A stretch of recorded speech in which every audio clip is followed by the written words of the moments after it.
During a quarter of a century, from 1830 to 1854, Bomersund experienced intensive activity. A monumental fortress was being built, and in its immediate vicinity a garrison town. The years of construction were a time of change for the people of Åland. The intensified Russian presence brought with it both good and bad, but foremost it brought in something new. People of different professions were recruited. New families moved in from near and far. In the area surrounding the construction site, houses in empire style grew like mushrooms after rain. The population constituted a mix of Russians, Finns, Ålanders, Latvians, Germans and Poles. Most were Orthodox or Lutheran, some were Catholic, and even Jews and Muslims were represented. Skarpans, the first town-like community on Åland, took shape. Everything in this community depended on the military.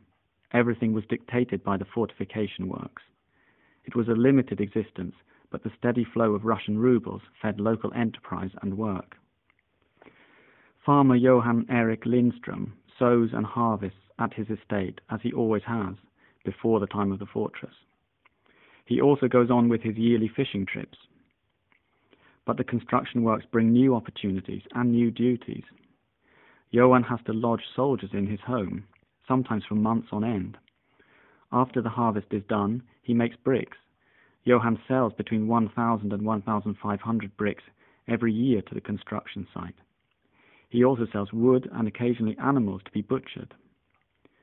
Thanks to the building project, Johan manages to make additional income, but he also has to deal with new worries.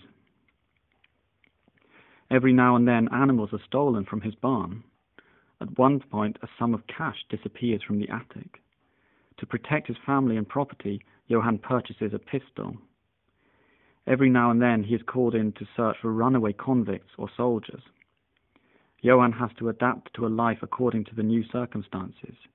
He does it without any reflections on whether it is for better or for worse.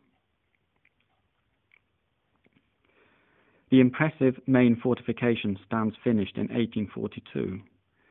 For 12 years, the largest and most magnificent building in the history of the island stands guard on the shore of Bomersund. Many of the other buildings that were planned, towers, hospitals, garrisons and offices, were never finished. Many magnificent and impressive buildings that were drawn into the town plan were never built. Through the realization of these plans, Skarpans could perhaps someday have been transformed into a real city. The Russians used convicts for heavy manual labor on the construction sites. The inmates were lodged nearby the main fortification, where also the workers lived. A total of around 1,000 men were working on the construction sites at any one time. The military presence failed to make life safer. On the contrary, crime rates soared. For example, offences of adultery became a part of everyday life.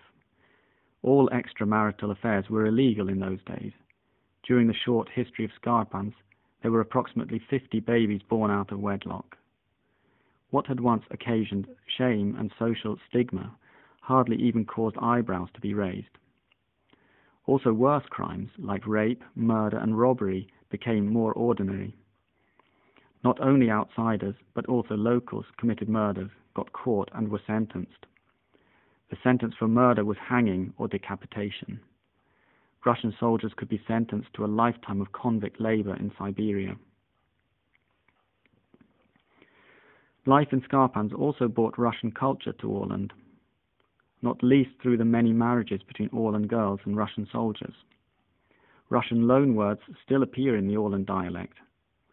High society with balls and festivities brought a suggestion of the ways of the outside world to Åland. When Russian officers arranged parties, it was with the same pomp as in St. Petersburg. People worked, lived, loved and died in Skarpans. As quickly as Skarpans was brought into existence, so it met its end. It was born of the military, and it was also sacked by the military. In 1854, when war once again reached the Åland Islands, the evacuated town was burnt to ashes by the Russian military. Nothing was rebuilt. Today, the graveyard on Presta bears witness to the once so vital multitude that lived by the fortifications.